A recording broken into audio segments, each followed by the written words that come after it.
Have you ever felt a sense of dread when you're alone in the dark? Imagine, if you will, a young woman driving home alone late at night. The only sounds are the hum of her car engine and the rustle of leaves as she navigates the deserted road. Suddenly, her car stutters, and comes to an unexpected halt.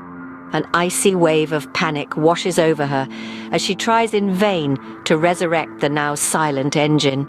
An eerie silence envelops her, broken only by the distant hoot of an owl. Alone and afraid, she scans the surrounding area, her eyes catching a dim, flickering light on the edge of the nearby forest. Ignoring the alarm bells ringing in her mind, she decides to venture towards the light. She leaves the safety of her car behind, her footsteps crunching on the gravel as she walks. There, nestled among the trees, stands an old, dilapidated cabin, the source of the light. The door, weathered and old, creaks open as if inviting her in.